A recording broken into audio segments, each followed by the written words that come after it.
vendo na rua, é ligeira, monta o time e a panela é sua. Está no ar o programa das mulheres que entendem de futebol. As notícias do seu time trazidas com opinião e bom humor. Juntamente com a sua participação. No ar, na Rádio 98.3 FM, Apito Feminino.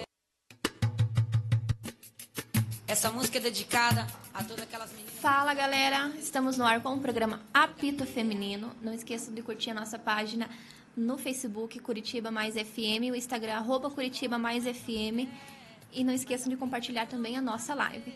E hoje a gente está com um convidado especial aqui, o ex-craque do Curitiba, o Alex. Obrigado, Alex. Muito obrigado por ter vindo aqui no programa. Seja muito bem-vindo. Bom dia aos ouvintes, bom dia a vocês aqui na mesa. Para mim é um prazer, agradeço o convite e vamos trocar uma ideia sobre futebol. Bom dia, meninas, tudo bom? Bom dia, galera. Bom dia, nação alviverde. Bom dia, nação rubro-negra. Salve, nação paranista. Vamos começar a fazer aquelas perguntas rápidas, então, que a gente tá todo mundo ansioso para fazer as perguntas para Alex. Alex, sobre o seu filme, A Câmera 10, como surgiu essa ideia de fazer esse filme? Na verdade, a ideia é do Adriano, né? Quando eu retorno em 2012, o Adriano pede autorização ao clube e para mim, para que ele pudesse fazer algumas imagens para jogar na internet para que os turcos pudessem acompanhar. Isso tomou um corpo. Ali 2-3 meses depois, ele de novo me procura o clube dizendo que faria daquilo uma compilação para se tornar um filme. E aí acredito que 1 ano e meio depois a situação já tinha acabado. Ele deu uma sorte grande porque nesse período teve 2 jogos de despedida, né, que o Cruzeiro e o Palmeiras ofereceram para mim. Então ali ele pôde acompanhar vários jogadores e jogadores de perto que também participam do filme. Então a ideia toda do Adriano, no meio do caminho ele apresenta o Cauê, que é o outro rapaz que é um dos produtores do filme, né? E aí acaba surgindo o que vocês viram na semana passada no Couto Pereira. E a partir agora do último dia 24 entrou nas salas de cinema. E ele também negocia aí com essa situação toda de televisão a cabo, de situações na internet, para ver se o filme segue rodando. Muito legal, parabéns pelo filme. Agradeço. Deixa eu fazer uma pergunta. Você acha que o filme é mais um capítulo da tua história de amor pelo Curitiba? Eu não trato muito desse jeito, né? Sentimento é algo que a gente não mede, né? Cada um sabe aquilo que sente. Eu tenho um carinho enorme pelo Curitiba. É impossível dissociar a minha vida, a minha história do clube. Cheguei bem cedo ali, cheguei com 9 anos. Eu passei ali o finalzinho da minha infância, toda a adolescência, entrei na fase adulta. Tudo aquilo que se faz nesse período eu comecei a fazer dentro do Couto Pereira. Formei família ali dentro, fiz amigos ali dentro. A entrada para o mundo profissional de futebol foi feito ali, também foi encerrado ali. Então é algo que eu jamais imaginaria, até mesmo porque quando eu saí de casa em 87 para fazer um teste, era um menino que só sonhava em jogar bola. E quando eu retorno, encerro da maneira como eu queria, né? Onde tudo começou. Mas o filme é muito mais uma questão do Adriano e do Cauê do que propriamente minha, né? Porque a minha participação é muito pequena. O restante é algo de uma relação forte existente entre mim e o clube. Aproveitando, falando desse teste, qual que é a importância do professor Miro? Foi ele que levou você para... A importância do professor Miro é a seguinte: eu chego no Curitiba e o treinador do momento era ele. E como eu tinha apenas 9 anos, não existia competição, né? As competições começavam com 12. O professor Miro, no mesmo dia, né? Após, 10, 15 minutos de treinamento, ele vê em mim e no Castorzinho na época. E o Castor é até uma história mais louca, porque ele só tinha 7 anos, né? E nos leva para jogar futsal na ABB. E ali ele pede para que o pessoal cuide do Castor e de mim, porque nós voltaríamos ao Curitiba ali na idade correta, né? 2, 3 anos depois. Então a importância dele foi essa, de ter visto algo diferente, ter me protegido junto com o Castor, ter nos levado para o futebol de salão E ali, assim, começa tudo em todos os termos, né? Educacionais, esportivos. Então, realmente, o professor Miro teve esse feeling ali de ter visto algo que, de repente, ele não via em outros meninos, né? Acabou vendo em nós dois, e ainda bem que as coisas funcionaram e deram certo. Você conquistou vários títulos pelo Coritiba, acho que foi apenas um em 2013, né? Que foi o Paranaense. Como profissional, sim. Sim. Entre todos esses sonhos assim que você realizou, você pode dizer que você está realizado na carreira do futebol. Você acha que o fato de não disputar uma Copa do Brasil pela seleção brasileira, você sentiu falta disso na tua carreira? Lá atrás, sim. Porque em 2002 você estava voando, né? Não, 2002 e 2006 eu participei praticamente de toda a eliminatória, né? A minha carreira na seleção, ela tem participação em todas as competições, né? Desde menino, excetua a Copa do Mundo, que no momento final, tanto o Felipe quanto o Parreira preferiram outros nomes. Lá atrás eu sentia falta. Hoje em dia, já com 42, já encerrado, já vivenciado muita coisa dentro do futebol, realmente é algo que eu olho para trás e não sinto falta. Acredito eu, com toda a tranquilidade do mundo, que eu poderia ter jogado ambas as Copas, né, 2002 e 2006, mas por preferência dos treinadores naquele momento, eles preferiram outros, e hoje em dia, passado tanto tempo, realmente eu convivo muito tranquilo com isso. Você joga bola ainda atualmente? Raras às vezes. O Curitiba tem um time aí de Masters, né, que ele roda aí por Curitiba, região metropolitana, tem até agora feito jogos mais distantes daqui da capital. Às vezes eu participo, às vezes eu jogo, não como a maioria joga, né? Jogam bola aí praticamente toda semana. Eu realmente não tenho essa pegada, mas às vezes eu participo com a rapaziada. Pessoal, ontem eu estava conversando com o Coxa Branca, que trabalha comigo, ele falou assim, pergunta pra ele por que ele se aposentou, porque com a idade que ele tem, ele joga fácil ainda no craque, eu me aposentei porque a primeira coisa eu queria deixar o futebol de uma maneira saudável, né? Ainda em condições de jogar, e que as pessoas olhassem para mim com essa condição. Pô, ele ainda podia jogar, porque eu vejo com tristeza quando vem um comentário assim, pô, esse cara, não sei mais o que ele faz em campo, não sei mais o que ele está jogando, eu não sei por que ele insiste em jogar. Então, na verdade, eu me programei para que eu parasse ainda em condições de jogar.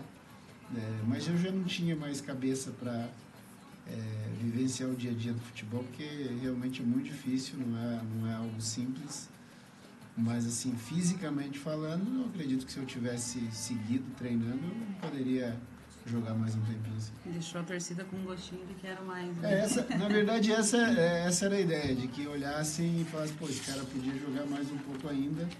E não aquela coisa que muitas vezes a gente escuta, né, de comentarista, de torcedores, pô, já não dá mais, já tinha que ter parado.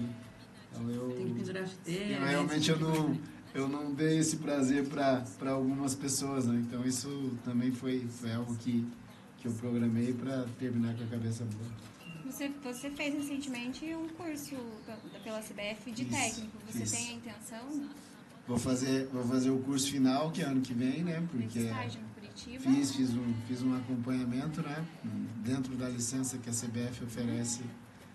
Aqui eu fiz a licença B, até por opção minha, porque pela minha história eu poderia ir direto na licença A. Eu fiz a licença B para ter um entendimento maior de como funcionam as coisas, principalmente nas categorias de base, né?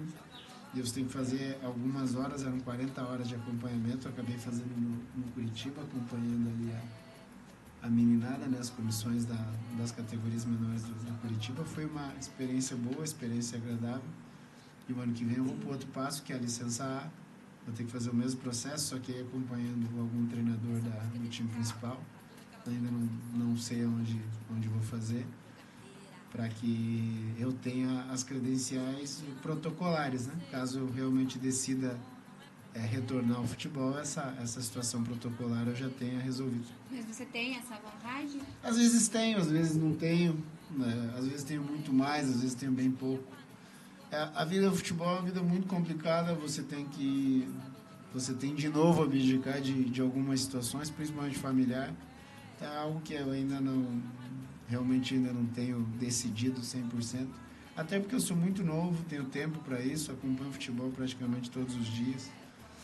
É óbvio que você acompanhar como eu estou acompanhando é diferente de você viver o cotidiano deles, né? O cotidiano deles é realmente muito pesado.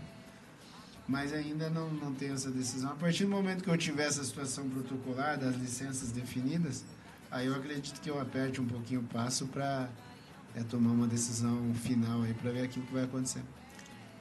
Vou relembrar um pouquinho das eliminatórias de 2002. Qual a sensação, Alex, de fazer um gol contra a Argentina, né? Já que Brasil e Argentina é aquela rivalidade grande, né? Qual a sensação? Por sinal, um golaço, né? É difícil de explicar, não só por ser Argentina, mas é difícil de explicar quando você chega na seleção brasileira, né? Porque você tem que imaginar o seguinte, você é uma criança, que era o meu caso, eu era uma criança nascida em Colombo, que vim para Curitiba fazer teste no meio de, 200, 300 meninos, acabei ficando. E você começa a olhar para trás e ver o tanto de gente que vai ficando pelo caminho e você está seguindo. E aí, de repente, eu saio do Curitiba, vou para o Palmeiras, encontro com gente que eu só via pela televisão, que eram grandes nomes, grandes jogadores, e passado 9 meses eu estou num grupo de seleção brasileira que são considerados os melhores jogadores. Na época a gente tinha ali... eu chego na seleção e ainda pego a geração de 94. Então eu pego o Romário, Aldair, Mauro Silva, são jogadores que eu só via pela televisão, não tinha ideia de um dia chegar perto deles. E de repente eu estou no meio deles. Então essa sensação de já chegar na seleção é algo difícil de explicar. E quando você transforma isso num jogo clássico como é com a Argentina, fica muito mais difícil, uma alegria absurda. Se você olhar a comemoração do gol, você não sabe como comemorar, você não sabe para onde correr, não sabe o que fazer. Sim. Então realmente é uma sensação única. Eu sei que me sinto um privilegiado, porque poucos jogadores têm essa oportunidade. Mas, assim, descrever o que você sente no momento é algo muito difícil. Foi bonito seu gol. Ronaldinho Gaúcho bateu escanteio, não sei se você se recorda. Lembro, o Ronaldo bateu, a bola cruzamento sobrou, do Antônio Carlos, sobrou no Antônio. Você de cabeça lá, golaço. Então é algo muito louco, porque normalmente eu batia os escanteios, ou se eu não tivesse batendo no escanteio, eu estava na segunda bola no rebote. Nesse dia o Vanderlei fez algumas mudanças, eu acabei indo para dentro da área, numa sorte grande. Você vê, o Antônio Carlos, que era o zagueiro, que normalmente seria o inverso, né? Sim. Eu cruzaria e o Antônio faria o gol de cabeça. Então, realmente, aquelas mudanças do Vanderlei naquela semana fizeram com que esse gol surgisse. O segundo gol também teve participação, né? Foi 3-1, se eu não me engano. Foram dois gols do Vampeta e o gol meu, né? O primeiro gol do Vampeta é uma jogada minha do Vamp e do Ronaldinho, né? A gente sai carregando lá do meio campo, pega a Argentina mal posicionada, eu tenho um chute fora da área e o goleiro dá o rebote no pé do Vampeta que acaba fazendo o gol. Aquele torneio de 2002, quando você retornou para o Palmeiras, você considera aquele gol que você deu um chapéu em dois defensores do teu gol mais bonito? É o mais bonito. É o mais bonito, mas eu não dou uma valorização grande a ele. É óbvio que plasticamente foi o mais bonito. Eu sinceramente não tenho nem como descrever a distância desse gol para os outros, né? Mas ele não tem uma importância. Era um jogo de fase de classificação do Rio-São Paulo. Realmente as pessoas falam dele pela plasticidade, né? Mas em termos de importância, de peso de jogo, realmente ele não tem uma relevância tão grande. E você acha que o ano de 2013, que você estava no Cruzeiro, jogou muito, foi um ano excelente? Você acha que foi um dos melhores anos da sua carreira? Com certeza foi um dos melhores. Eu tive outros anos bem legais. Eu tive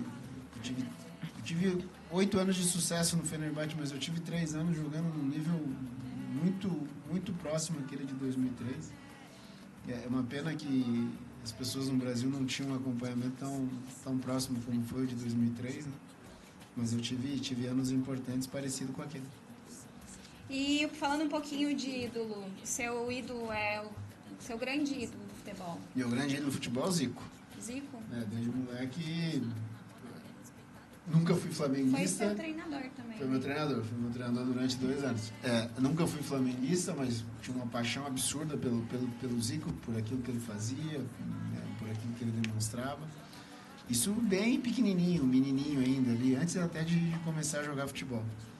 Aí depois você começa a ver outras coisas, né? Por exemplo, quando eu chego no Curitiba, era o auge do Tostão, tudo que era Atletiba, se o Curitiba ganhasse ou perdesse, tinha gol dele, o desenvolvimento dele, principalmente de jogos contra o Atlético, era algo absurdo.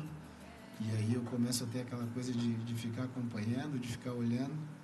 Mas quando criança eu amava futebol, né? Então eu acompanhava muita gente, gostava de vários jogadores, independente dos times onde jogavam. Então, o Zico no Flamengo, o Sócrates no Corinthians, o Tostão no Curitiba, Carlinhos Sabiá no Atlético, Adoilson no Paraná Clube. Então, era gente que eu acompanhava, eu olhava e de repente queria fazer algo parecido e acredito que muitas vezes tenha conseguido fazer. E qual é a sensação do jogo que você marcou no Atletiba de 1995, que deu acesso ao Curitiba? Então, eu chego no Curitiba em 87, saio e volto em 90. Quando eu digo saio é porque eu fui pro futebol de salão, né? Fiquei lá até fazer a idade correta para retornar a competir. Então eu acompanhava o Curitiba o dia a dia e via o Curitiba caindo para a terceira divisão, o Curitiba passando aperto em segunda divisão. E quando eu subo em 95, a gente sabia que era um ano bem complicado. A gente é vice-campeão paranaense, perto do Paraná Clube, que realmente o Paraná era o melhor naquele momento. A gente viu o Atlético Paranaense numa transformação para tentar subir naquele ano de uma maneira até mais tranquila do que a gente. Então, quando a gente chega para o quadrangular final e a gente consegue empatar com o Atlético no Pinheirão, que era o favorito a tudo, e não nos vence, e joga a decisão para o Couto Pereira, é realmente uma sensação de um dever cumprido, de que a minha carreira iniciava bem, porque eu tinha 18 anos ali, né? Aquele ano foi um ano legal, porque a gente venceu os clássicos no Campeonato Paranaense, na Série B empatamos com o mando do Atlético e vencemos esse jogo no Couto. Então realmente é uma partida, para mim, uma partida histórica. Sempre que eu vá citar alguma coisa relacionada à minha carreira, essa partida realmente não pode ficar de fora. Deixa eu te fazer uma pergunta aqui de um ouvinte nosso aqui, o Jefferson. Ele está pedindo para você contar uma história depois de um Atletiba, você indo embora de ônibus do terminal. Esse já era 96, né? Eu já era reconhecido na cidade, eu já não era mais uma novidade, né? Eu já tinha jogado o ano de 95 todo. E nós estávamos em 96, vencemos o clássico e eu seguia a minha rotina. Eu morava em Colombo, normalmente eu pegava meu ônibus em frente a Perpétuo Socorro, que me levava até o meu bairro. Nesse dia, como era Atletiba, com mais gente, né, com mais público, eu tive que esperar um pouco mais e perdi esse ônibus que eu pegava. A minha segunda opção era o plano B, era descer até a Canaleta, pegar um expresso até o terminal da Boa Vista, ali pegar um alimentador que me levava até próximo à minha casa. E eu dei muito azar, porque quando eu chego no terminal da Boa Vista, o meu alimentador está acabando de sair. E como era domingo, os ônibus têm uma distância de um para o outro maiores, né? Então eu tinha que esperar. E quem conhece o terminal da Boa Vista tem umas escadas, eu sentei ali e fiquei esperando. E nisso eu estou vendo a movimentação, né? Então, cada expresso que passava, chegava alguém vindo do Atletiba. E num dado momento, alguns torcedores do Atlético, ali coisa de 15, 20, desceram do ônibus e vieram em direção ao espaço onde param os alimentadores. E eu estou ali sentadinho, quietinho, cabeça baixa, e aí vem um menino com a roupa do Atlético, faz uma pergunta se eu não era o Alex, eu respondo que não, com a cabeça baixa, sem olhar, e ele me levanta pelo queixo e grita, né? Pô, olha aqui o Alex e tal. E no que ele grita, eu não espero para ver o que vai acontecer. Eu levanto, saio correndo. Na época tinha uma farmácia em cima que eu conhecia, o rapaz, porque eu frequentava o terminal há vários anos já, né? Comecei a andar de ônibus com 8 anos de idade e sempre usava o terminal da Boa Vista. E aí eu salto pela farmácia, aquela gritaria do menino com a camisa do Atlético, eu salto, saio por trás da farmácia, entro num táxi que tinha um ponto de táxi do lado do terminal e vou de táxi para minha casa. A partir daquele momento ali eu tenho que tomar alguns cuidados diferentes, porque realmente eu passava a ser conhecido na cidade. Olha só. Falando um pouquinho da sua trajetória lá na Turquia, pelo Fenerbahçe, como que você tem aquele carinho toda da torcida com você, ter estátua, e quando você chegou no clube, 20 mil pessoas esperando no aeroporto, como que você... Eles são apaixonados pelo clube, né? Eu já cheguei famoso porque eles queriam me contratar em 2003 e eu acabei não indo. Então as notícias iam chegando para... Então, a cada gol que eu fazia no Cruzeiro, cada rodada que passava o Cruzeiro se aproximava do título, as notícias chegavam lá porque eles queriam a minha contratação, mais a contratação do Márcio Nobre e do Maldonado. O Márcio Nobre até acabou indo 6 meses antes do que eu, né? Foi em dezembro de 2003 e eu acabo indo em maio de 2004. Então, quando eu já chego famoso, né? E na minha primeira temporada, era aniversário do Galatasaray, que é o principal rival, fazia 100 anos. A gente consegue ganhar o título em cima deles, eles são vice-campeões. E eu luto na artilharia até a penúltima rodada. Na penúltima rodada, um centroavante de um time chamado Trabzonspor faz 5 gols e dispara e eu fico para trás. Só que eu tenho uma temporada muito boa, eu faço 24 gols, sou líder de assistência do campeonato, ganho essas premiações individuais de melhor jogador do ano. Então a expectativa que eles criaram em 2003 eu comprovei em 2004. Agora essa loucura toda, isso realmente eu não consigo explicar porque eu não fiz nada diferente do que eu tenha feito em outros lugares. Eu fui, trabalhei, perdi, ganhei. Um dia a coisa deu certo, outro dia não deu. Teve um torcedor lá que ele sofreu um acidente, teve... O Murad, sim. Ele era um militar, acabou perdendo os 2 pés no serviço militar. Teve uma prótese durante um período que não era muito boa.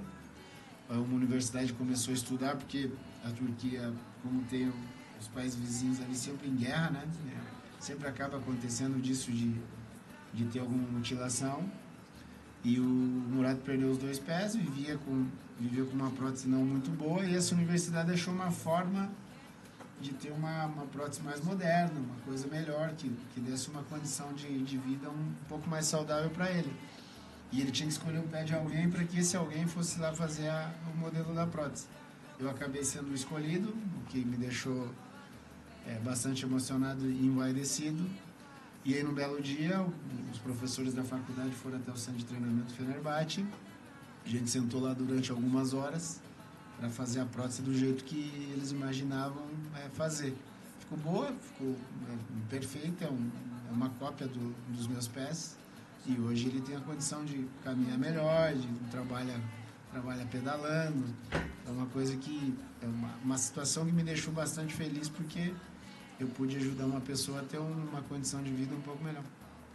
Quando você retornou em 2012, por que você escolheu o Curitiba? Por um sentimento juvenil, né? De encerrar minha carreira onde eu tinha começado tudo e também para começar a organizar. Você teve proposta? Tinha. Conversei com o Cruzeiro, conversei com o Palmeiras, conversei com o Flamengo, conversei com o Atlético Mineiro. Conversei muito com o Luxemburgo, que na época era treinador do Grêmio. Mas após a minha conversa com o presidente Wilson e o Felipe Ximenes, acabei assumindo aquela posição de menino mesmo, que era o que eu queria, encerrar jogando com o Curitiba.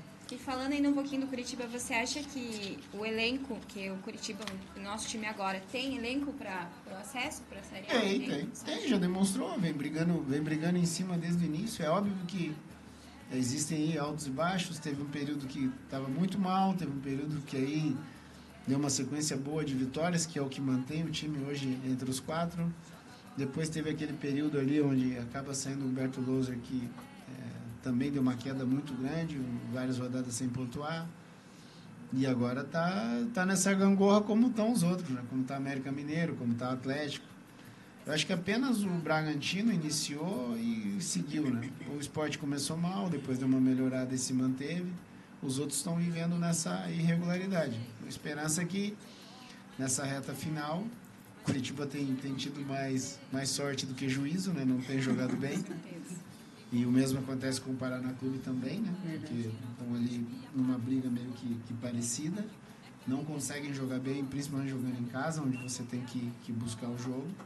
Mas nessa reta final, quem for mais equilibrado, quem viver menos na gangorra é que vai conseguir essas duas vagas, que acredito que Sport e Bragantino já caminharam bem aí para o processo. Só mais uma pergunta relacionada um pouquinho a isso. Muito se ouve que alguns jogadores do Coxa, do clube, não gostam do nosso diretor de futebol, do Pastano. Você acha que isso prejudica o elenco? Você já vivenciou alguma situação parecida com essa por algum clube? Já vivenciei várias vezes. Mas ninguém é obrigado a gostar de ninguém. A obrigação do jogador é estar enquadrado e comprometido com o clube. Sim. Ninguém deve compromisso ao Pastano. Como o Pastano também não deve compromisso a jogador nenhum. A dívida de todos que estão ali dentro é com o clube e com o torcedor.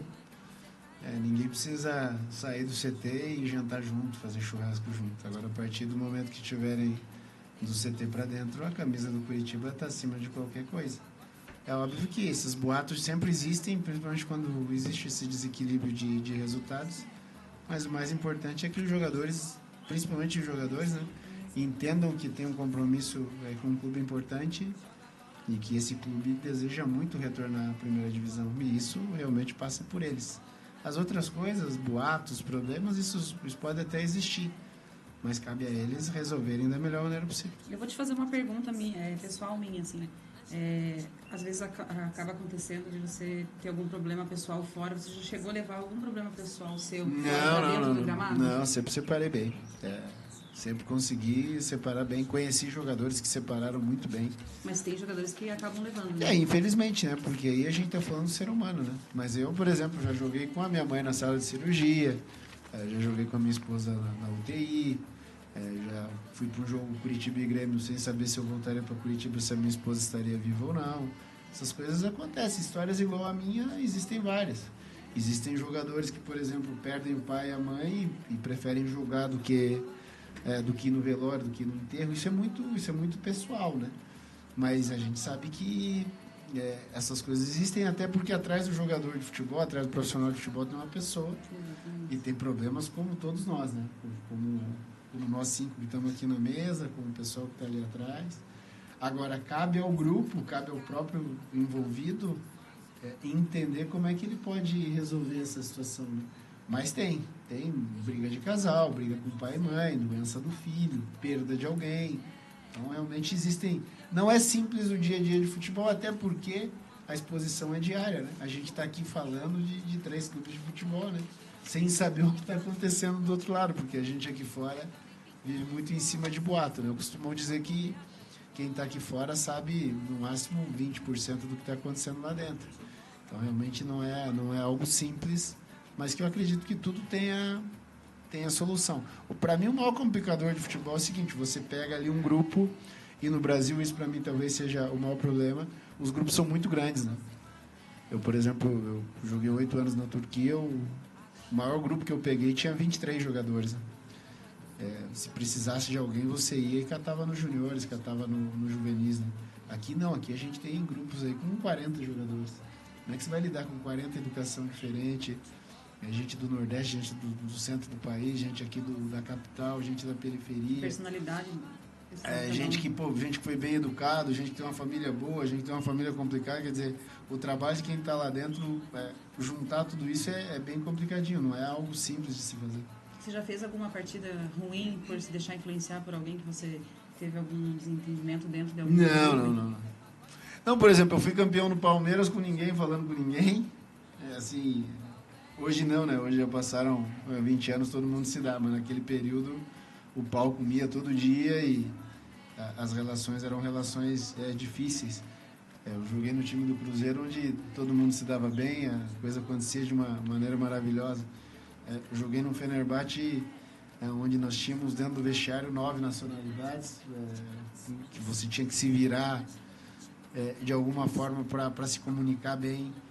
Então, para mim, o principal é o compromisso que cada um individualmente tenha com aquela camisa que está vestindo, né? A partir do momento que coloca os pés em campo, tem Eu, por exemplo, as pessoas falam assim: fulano torce para o Atlético e joga no Curitiba, não vejo problema nenhum. Eu fui campeão brasileiro com um menino que jogava no nosso time chamado Thiago, que ele é atleticano doente, ele era frequentador da Galocura. Ele, dentro da Toca da Raposa, vestindo a roupa do Cruzeiro, ele fazia questão de assistir o jogo do Atlético Mineiro. Mas a partir do momento que ele colocava a camisa no treino, no jogo, ele tinha um rendimento assim absurdo, era super profissional. Então, até porque todo mundo foi criança um dia, que você escolhe o teu time quando é criança, né? E quando você se torna profissional, muitas vezes você está num outro clube. Eu, por exemplo, eu joguei no Curitiba com 2 atleticanos, eu sabendo que os caras eram atleticanos de criança, e o comportamento deles era bom. Então, assim... E na época, você é coxa branca, né? Eu sou coxa branca. Na época, se o Atlético ou o Paraná Clube te convidasse, você jogaria? Não iria, mas aí é uma opção minha, né? Então, assim, não condeno quem faz o contrário, mas para mim realmente não serve, porque a minha relação com o Curitiba é muito forte. Até por respeito ao Paraná e ao Atlético, eu também não iria. Quem faz o contrário, já vi algumas situações acontecerem, já vi acontecer ruim, já vi acontecer de maneira boa, mas não vejo problema. Para mim, o compromisso é com o teu emprego. Se alguém é enfermeiro, vai trabalhar no hospital, tem que fazê-lo bem, né? O cara que trabalha na cozinha tem que tentar cozinhar da melhor maneira possível. Um jogador de futebol não é diferente. Deixa eu só fazer uma pergunta de um internauta nosso aqui. Alex, será que a falta de incentivo do futsal, de onde vem você e outros craques, contribui para essa carência de camisas 10 no nosso futebol? Não só isso. Essa é uma situação, né? O futsal é apenas uma. Existem outras várias. Para mim, o principal é que antigamente você tinha os treinadores na base para que o treinador do 11 entregasse um jogador bom para o 13, o treinador do 13 entregasse um jogador bom para o 15 e assim por diante, quando o ideal era você entregar bons jogadores para a equipe principal. Hoje o treinador é cobrado para ser campeão. Então, quando um treinador de 11 é cobrado para ser campeão, ele não vai pôr os melhores, ele vai pôr os mais fortes. Porque um menino de 11 que for mais forte, com 11 anos, um menino mais forte ganha um jogo.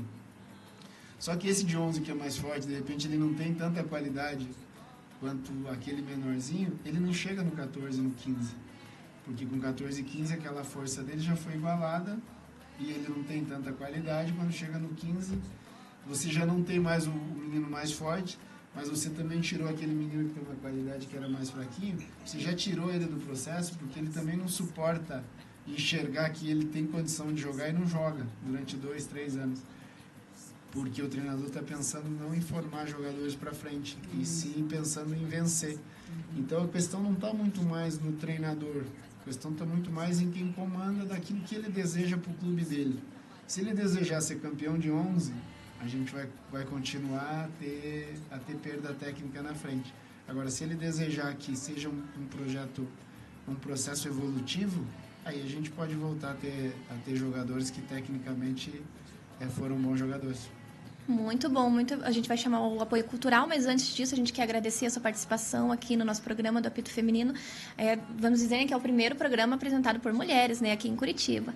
Muito obrigada, muito bem-vindo, a gente adorou a sua participação. Eu que agradeço, parabéns a vocês, porque realmente é uma área onde as mulheres ainda não têm uma entrada tão grande, né? Não tem um acesso tão grande. A gente sabe que existem mulheres muito capacitadas, conhecedoras de futebol e que, por esse espaço tão reduzido, ainda não conseguiram se colocar. Então, parabéns para vocês, né? Ter um programa apresentado por mulheres realmente é muito legal. Parabéns pelo pioneirismo e que outros programas assim possam surgir em cima desse que vocês oferecem hoje. Obrigado aí a vocês pelo convite. Muito obrigada. Seja bem-vindo sempre. Obrigadão.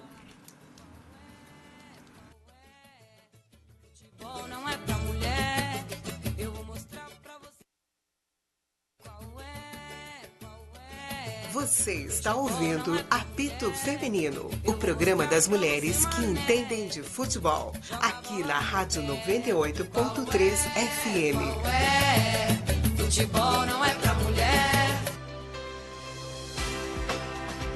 CMM Multimarcas, a loja de carros mais acessível da sua cidade.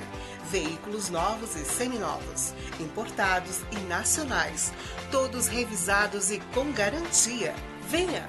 Faça uma visita e comprove a qualidade de nossos veículos. Temos uma excelente e moderna instalação para proporcionar o que há de melhor em conforto para você e sua família.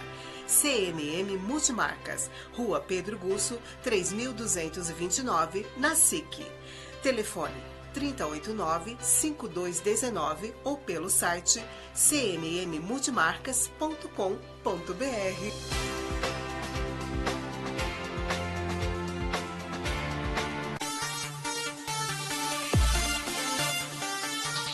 Em sua criação ou inovação, conte com a E Souza Adesivos. Banners, fachadas, cartões, panfletos, camisetas e canecas, brindes, cavaletes e almofadas. Contatos pelo telefone 99847 5052. Restaurante Santa Fé, sob nova direção. Servimos buffet livre, por quilo, prato feito e marmitex. Fazemos entregas, atendemos empresas, aceitamos cartões de débito, crédito e refeição. Horário de atendimento, de segunda a sábado, das 11 às 15 horas. Telefones 30 39 86 50 ou 997 97 60 36. Rua Santa Fé, número 90, SIC. Wave Studio Dance, Zumba, Move, Dance Jazz, Fit Dance, Balé, Fit Dance Team, Fit Dance Kids, Dança do Ventre, Dança de Salão. Wave Studio Dance, na Rua Pedro Busso, 2001, Loja 15. Melville Center Mall. Estacionamento grátis.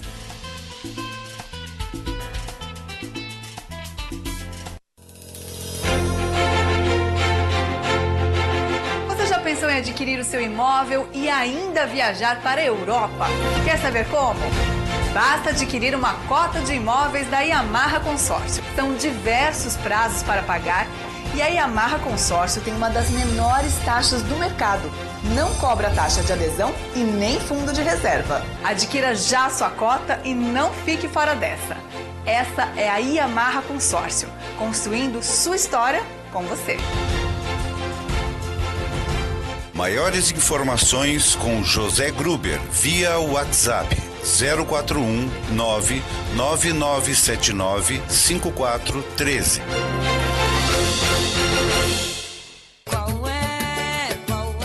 Voltamos com o seu resumo do futebol paranaense com um toque especial feminino. Apito Feminino está de volta, aqui na Rádio 98.3 FM. Não é pra mulher, eu vou mostrar pra você, mané. Essa música é dedicada a todas aquelas meninas que sonham em ser jogadora de futebol. Jogadeira. Desde pequena muito preconceito, aqueles papos futebol não é pra mulher. Mas aprendi a dominar no peito, pôr no chão e responder com a bola no pé. Sempre com a molecada correndo na rua, é ligeira, monta o time e a panela é sua. Não quer brincar de boneca nem pintar na escola, só quer saber de driblar, correr atrás de bola. Qual é? Qual é? Futebol não é pra mulher. Fernanda! Fala, baronista. Galera, estamos de volta com o programa. A gente teve a participação do Alex aqui, mas agora a gente vai falar dos jogos que teve semana passada e durante a semana e que estão por vir os jogos, né? Vamos falar do Atlético que enfrentou o Palmeiras domingo passado na Arena e não saiu do empate de 1-1. Pode comentar sobre esse jogo aí? Foi um jogo puxado, né? O Palmeiras terceiro colocado do Brasileirão. Mas eu achei que o time foi bem, assim, o Furacão jogou bem. O Santos, né, teve o torcicólogo, foi tirado, o Léo assumiu o lugar, mas representou bem, tanto é que a gente saiu de lá com um empate, né, pontuando na tabela, isso que importa. Beleza, depois a gente fala do próximo jogo do Amanhã, Atlético. né? Isso, depois a gente fala do próximo jogo do Atlético. Tá ok, Nandinha? O Coritiba jogou...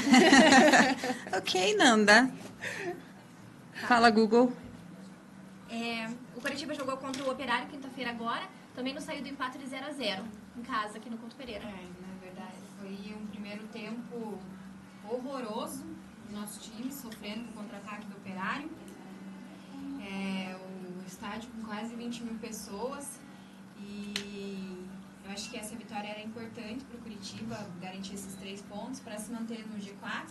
E, na verdade, a gente está tendo mais sorte do que juízo, porque o resultado do jogo de ontem, no América Mineiro com o Atlético Goianiense, empatou 2-2, se não me engano. Sim, 2-2. Colaborou para nos manter no G4. Mas eu acho que no segundo tempo o Curitiba deu uma melhorada. Principalmente ali com a substituição quando entrou o Giovani. Eu não entendo por que o Jorginho deixa o Giovani no banco, porque eu acho que ele tem muito mais qualidade que o Thiago Lopes. Eu acho que o Thiago Lopes não jogou nada, não apareceu no jogo, ele não vem mostrando futebol. Então não dá para entender esse tipo de substituição. Até depois, assim, a gente comentou no estádio, eu cantei a bola, que ele também acho que deveria fazer outra substituição, colocar o Kelvin para dar um pouquinho mais de velocidade ali no jogo. Aí tá, ele coloca o Kelvin, mas ele tira o Rodrigão. E muita gente dizendo que foi uma das piores partidas do Rodrigão. É que eu acho que o elenco não tá ajudando muito, a bola não chega nele, por isso que ele tá aí no jejum aí de 11 jogos já sem fazer gol, mas continua sendo artilheiro do Coxa. E eu dou destaque nesse jogo pro Rafinha, porque o Rafinha realmente ele joga muito, ele se entrega. É o cara que tá carregando o time. Ele, nesse jogo, no jogo de quinta-feira contra o Operário, ele só saiu mesmo pelo cansaço, porque ele tentou de tudo. Eu assisti o jogo do Curitiba lá, e daí na hora da substituição do Rolitrão lá pelo Kelvin, ele sai xingando, aí o Robson bate nas costas dele, tipo, dizendo parabéns, né, não deu, mas ele fala um palavrão, senta no banco de reserva, chuta a garrafa de água, tipo assim, ele não marca nos gols e se revolta. E por isso que eu perguntei no primeiro bloco pro Alex se coisas assim acontece de fazer uma má partida por levar. E ele, na verdade, tá ficando sobrecarregado com o peso dele mesmo marcar gol e acaba se revoltando com todo mundo, né? Eu não sei se a torcida tá cobrando, mas a gente lê muita matéria, muito na mídia sobre isso, né? Sobre esse jejum dele de 11 jogos sem gol. Ele perdeu a artilharia para 2 jogadores do Sport. Então, eu não sei se tudo isso influencia. Mas eu acho que, como eu comentei, não dá para jogar a culpa 100% nele. O elenco é fraco, a bola não chega. Quando chega, ele tenta, mas se não chega... Só que, realmente, teve um episódio recente também que ele discutiu com o Vitor Carvalho, com o Natan. A gente não sabe o que se passa nos bastidores lá, né? Se tem alguma coisa que possa estar influenciando. E o Paraná Clube enfrentou o Figueirense sábado passado aqui na Vila Capanema. Tentou de todas as maneiras, mas não conseguiu, né? O Figueirense saiu ganhando de 1-0 do Paraná, né? Verdade, jogo horroroso também. No primeiro tempo também, né? Aí fomos jogar lá contra o Sport já. E jogou também essa semana contra o Sport. O Paraná começou ganhando de 1-0, mas o Sport virou, né? Fez 2-1. Com 26 a estreia do Fabrício. Agora... Ele tem muita categoria em jogadas aéreas e foi justamente o lance do gol dele, né? Voou mais alto que todos os defensores lá do Sport, fez o gol, abriu o placar, porém não se manteve. 6 minutos depois de virada, perdeu o Paraná Clube. Só que essa virada a gente não fez a gente desistir dessa luta pelo acesso, né? Porque ali a briga está muito acirrada. Se você olhar a tabela da colocação ali, tem chance para todo mundo, só que o Paraná não pode perder mais. Não pode perder mais. Agora, não tem que manter o foco, colocar os pés no chão. A gente sabe que está com essa situação. Até por isso, eu fiz a pergunta também para o Alex se algum problema fora. A gente sabe do atraso dos salários desse mês, os 2 meses de direito de imagem também atrasado. Então, isso, se não tiver um psicológico firme, forte, o Alex ali deu o exemplo, tem jogadores que levam e tem uns que não. Então, se for esse o problema, que deixem em casa, que passem a ser mais profissionais dentro de campo para que a torcida lá fora não sofra, para que a gente não perca o acesso, porque é o acesso à Série B mais fácil até agora de se alcançar. Então, o Paraná tem que se espertar em campo. Ganhar e ganhar, né? Ganhar. Sim, os dois, na verdade, a diferença é muito pouca, né? A briga ali está muito acirrada na tabela. Se você olhar na tabela... não dá para dizer mesmo quem que vai subir. Se você olhar na tabela ali, o Curitiba está em quarto com 48, seguido do América Mineiro também com 48, o CRB 46, aí vem Botafogo, Operário e Paraná com 44. Então, assim, tem chance ainda. Parece que vai ser uma surpresa, né? Quem será que vai subir? É surpresa. Sim, tem ainda rodadas pela frente. Tudo é jogo a jogo. É igual, acho que a torcida estava super confiante. Eu mesma estava super confiante no resultado no jogo de quinta-feira. Apesar de a gente saber que eles não iriam vir também, eles vieram pro Couto para tentar realmente tirar os nossos 3 pontos. Para eles, eu acho que o resultado do empate foi ótimo. Sim, o Operário veio lá, o Operário estava no início do campeonato, lanterna. Estava lá embaixo, então ele seria. Depois da volta da Copa. Sim, a reviravolta do time. Então, assim, pode acontecer uma reviravolta tanto pro lado ruim para qualquer um dos times, tanto pro lado bom. A gente não sabe. O único que a gente tem certeza, na verdade, que já tá quase lá com acesso na mão é o Bragantino, né? Que tá garantido. Porque bem ou mal, eles também estão, acho que com 44 pontos, também tem um olhinho ali no G4. Então eles vieram realmente para jogar. E o empate não foi tão ruim para nós, mas eu acho que o torcedor saiu com aquele gostinho amargo de derrota, porque ninguém esperava. E como eu disse, no primeiro tempo foi um jogo horroroso. O Coxa não jogou uma bola pro gol os primeiros 20 minutos. Só deu Operário, sofrendo ali com o contra-ataque. Foi no jogo do Paraná também, o Paraná tentou voltar, né? No segundo tempo. Segundo tempo deu voltou. Deu na trave, né? Tentou de todas as maneiras também fazer um gol ali no Figueirense e não conseguiu, né? Não, contra o jogo contra o Figueirense foram 3 ali. A arbitragem também aquele dia foi lamentável naquele jogo. Foi um árbitro lá da Amazonas, né? Eu não sei, eu só sei que eu acho que eu falo e repito novamente. Daqui um dia tem árbitro lá de Campo Largo fazendo Sim, jogo. Não, eles estão jogando. Não, eles estão se desdenhando da Série B, gente. Série B é um campeonato importante, eu sempre falo isso. O pessoal tira sarro em redes sociais, a rivalidade entre nós, mas o campeonato da Série B é o ano que vem na Série A. Então, assim, eu acho que eles têm que ter um pouquinho mais de critério para a escalação dessas arbitragens que tem vindo ali, que tá medíocre, né? Tá lamentável. Vamos voltar a falar da Série A, que amanhã o Atlético Paranaense pega o Goiás aqui na Arena da Baixada às 4 da tarde, né? Quais são as expectativas para o jogo de amanhã? O Atlético vence, o Goiás vence? Atlético, né, Nanda? Atlético, amanhã com força total, indo para a Baixada. Atlético em campo com todos os titulares. Santos retorna, né, após o jogo contra o Palmeiras, que foi o Léo que estava de titular. O Santos retorna e a gente vai em busca de 3 pontos, né, para se manter lá em cima na tabela. Estamos em nono colocado, um ponto. Né, também vai, então é um jogo, sim, na Arena da Baixada. Vai ser um jogo bem bonito de se ver, mas com certeza a gente vai correr atrás da vitória, né? Correr atrás de 3 pontos. E o Atlético está com 39 pontos, né? Nono colocado. O Coritiba. Não, vamos falar do Paraná. O Paraná enfrenta o Londrina terça-feira aqui na Vila Capanema, às 7 da noite. Perdeu ontem. Perdeu ontem? Sim. Então é preciso uma vitória, né? Do Paraná. O Paraná perdeu no primeiro turno, perdeu 3-0 lá pro Londrina, né? Venceu do Operário os 2 jogos, do Curitiba também os 2 jogos, então assim, falta o Londrina. Dos times da capitais, falta o Londrina, a gente bater eles, e agora é a oportunidade. A gente sabe que o torcedor está um pouco desanimado, foi nas redes sociais reclamar, porém a gente vai ter um desfalque também do Bruno Rodrigues, que não estará presente. Close para foto. Não vamos ter o Bruno Rodrigues, o Pimentinha também ainda não retorna, Vitinho já está treinando desde segunda-feira, então provavelmente e agora tem a chegada do Fabrício, né, que chegou, fez um bom trabalho ali, então provavelmente vai ser escalado também desse jogo, né. Dani, contra o Figueirense, o que você achou da substituição que teve o técnico colocou o João Pedro e o Pimentinha? Você achou que foi uma boa fazer aquilo? Pimentinha Sim, o Pimentinha é um jogador muito veloz, né? Ele é baixo, ele tem velocidade, ele cria jogadas, ele sabe o que faz com a bola, não é um jogador que pega a bola e fica desesperado em campo. Ele tem tática de jogo. Assim, Ele quase fez um gol. Sim, eu não entendo o porquê que ele fica no banco. Agora, é claro que acho que teve uma lesão na coxa ali, alguma coisa, sentiu a coxa e não vai estar no próximo jogo, provavelmente não vai estar escalado ali, porque o departamento médico resolveu poupar ele. Mas é um jogador que eu acho que não deveria ficar no banco. E o Coritiba pega o Botafogo de Ribeirão Preto, né? Não, o Coritiba tem um jogo atrasado na terça-feira. Vai jogar terça-feira agora lá na Arena Pantanal contra o Cuiabá. Então ele vai repor esse jogo já. Esse jogo não é aquela coisa, não dá pra ficar sair contando a vitória, mas eu acho que principalmente faltam 8 rodadas. Curitiba, pela conta dos matemáticos, precisa de mais 16 pontos.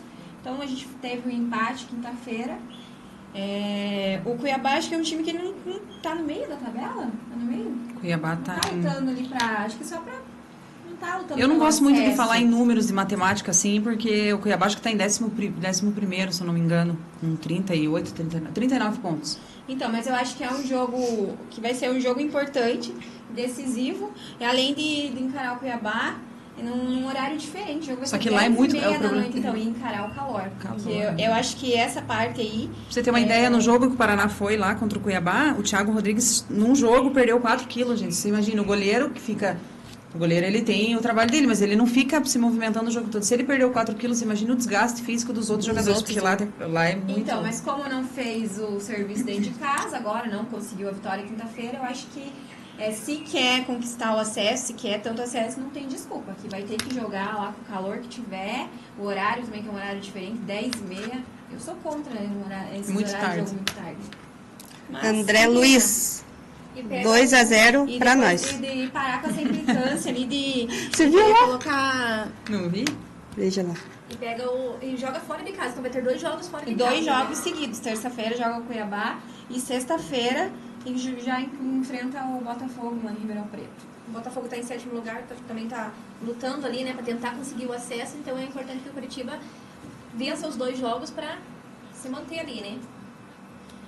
Vocês querem ver os comentários da live para a galera participar? Porque, né, Deixa eu falar, hoje tem a semifinal do Paranaense, Curitiba e Paraná Clube no Couto Pereira. Os nossos meninos vão estar lá jogando, então, pessoal, quem puder acompanhar, não sei como que vai ficar a entrada. Você não sabe, Gisele, como que é a entrada lá do, Eu não vi nada do Sub-19, a semifinal já, se enfrentando hoje lá no Couto Pereira. Quando é na Vila Olímpica, eles liberam a entrada, a gente assiste, não sei como que funciona no Couto ali na pra Vila ser Olímpica, sincera, é liberada a entrada. Busquei nenhuma informação disso. O Andrezinho falando que no jogo de terça-feira, gol de Igor Jesus e Sabino. Na quinta-feira agora, o Igor Jesus não jogou nada, né? Vamos ver, né, André? Porque quinta-feira entrou ali de substituição, mas eu acho que ele deixou a desejar em campo também, tá caindo o rendimento dele. Eu pensei que era o Anderson, você falou o André ali. Cuiabá vai ganhar de 2-0, o Matheus André. O Matheus André, ele acerta às vezes no placar, esse menino aqui. O Matheus André é o nosso fã número 1 aqui do Apito Feminina, né? A gente não pode esquecer de mandar aquele abraço pra ele, né? Verdade, ele sempre acompanha as lives. Em todas as lives e na página também, ele sempre tá ali. Matheus? Ele é atleticano. Ele é um garoto novo, eu já vi. Ele é bem novinho, né? Dani, você acredita, você ainda tem esperança no acesso do Paraná? Então, depois desse último jogo? Não, eu tenho, sabe por que eu tenho? Porque eu acredito muito no pé no chão. Em 2017 foi diferente o apoio da torcida e tal, só que agora jogadores são responsáveis pelos próximos jogos. Então, assim, depende muito do que está na cabeça deles, o foco deles, né? Se o foco não for subir, a gente não vai subir. A torcida pode ir, pode apoiar, se o foco do jogador não é entrar em campo e comer o gramado, como diz meu amigo Pérez, a gente não vai ter essa possibilidade, mas ainda há chances. E enquanto houver chances, eu acredito até o final. Ô, Eve, o Matheus que falou para você mandar um beijo para ele, você que torce para o Atlético. Beijo, Matheus, beijo. Ah, e a Janaína tá mandando parabéns para nós, meninas, que apresentam o programa. Obrigada, Janaína. Minha irmã. Obrigada. Era tua irmã? Minha irmã. Ai, a irmã da Gi. Obrigada, Jana. Tem o nosso Matheus aqui, ó, bonitão, coxa branca aqui, ó. Que veio conhecer o Alex hoje, tirar foto com o Alex. Então, falando assim um pouquinho de acesso, é claro, é o que o torcedor do Curitiba quer, é um sentimento. A gente quer muito. 2 anos amargando na Série B.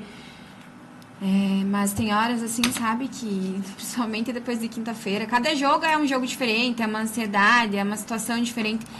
Mas é aquela coisa que a gente até comentou horário no primeiro bloco com o Alex. O Coxa vem tendo mais sorte do que juízo. Até os resultados, alguns estão ajudando, né? Porque se você pensar, tem mais dos jogos em casa, eu acho que são 2 jogos difíceis, apesar de algumas pessoas falarem, o Bragantino já tá garantido, mas não dá para achar que eles vão vir aqui no Couto só porque já estão garantidos no acesso e não jogar. Nós tem um jogo com o Sport e um jogo com o Bragantino. Eu acho que vai ser 2 jogos bem difíceis. O Bragantino perdeu poucos jogos nessa série. Uma derrota deles foi para nós aqui. Cada jogo é um jogo. O Paraná venceu de virada eles aqui, então a gente chegou lá, eles estavam com sangue no olho, então jogar lá é muito difícil. Eles têm um bom elenco, eles têm dinheiro, têm grana, então assim, corre nos bastidores que cada jogo que eles ganham uma quantia de dinheiro, então assim, o cara já entra com a conta bancária dele em campo, né? Mas é sempre uma surpresa, porque nem no Operário é o segundo time com a pior campanha jogando fora de casa. O Operário foi uma reviravolta, né? Londrina e nós, também. Com todo o nosso favoritismo de jogar dentro de casa, uma boa campanha dentro do Couto, não conseguimos um bom resultado. manter o empate, mas não era o que a gente esperava. Você imagina o Londrina, ele estava na terceira colocação, se manteve um bom tempo ali na terceira colocação. Ninguém diria, né, que ia cair tão rápido. Eu já imaginava, né? Eu sempre falo do elefante. Eu não canso de falar disso do elefante. O Londrina era um dos favoritos para subir, só que decaiu de um jeito e não tem forças agora para subir. Está com 35 pontos. Então, assim, bem mais distante, né, a chance do acesso. Então, nós que estamos ali, a pouca diferença ali, eu acho que vale a pena lutar. Galera, vamos encerrar o programa. Parece que foi, assim, muito rápido, né? Acabou. Mas porque a gente acabou, porque a gente teve a participação. Então, assim, foi bem rápido. Hoje rendeu, né? Hoje foi show de bola o programa. A gente quer agradecer mais uma vez, né? Deixa eu só dar um lembrete pro torcedor paranista que tem promoção de jogo, tá? Segunda-feira, 8 horas contra o Londrina, na Vila Capanema. Quem for com a camiseta paga meia. Na curva 15, então. Vai ser 30 a 15 os ingressos. Então, quem for com o manto paga metade. Pessoal, não desista, não. Não desista que é teu time. Se quiser mandar a camisa de time para as meninas sortear aqui, é bem-vinda também. É verdade. Então, vamos encerrar o programa. Muito obrigada por todo mundo ter participado. Muito obrigada, meninas. Foi incrível o programa hoje. Que sejam os próximos melhores ainda, né? Valeu, galera. Obrigada, galera. Tchau, galera. Boa final de semana. Com a bola no pé, sempre com a molecada correndo na rua. É ligeira, monta o time e a panela é sua. Não quer brincar de boneca nem pintar na escola, só quer saber de 12 horas e 57 minutos. Sempre com a molecada correndo na rua. É ligeira, monta o time e a panela é sua. Você ouviu o programa das mulheres que entendem de futebol, Apito Feminino, todos os sábados, das 12 às 13 horas, na rádio 98.3 FM. Joga a bola no meu pé. Restaurante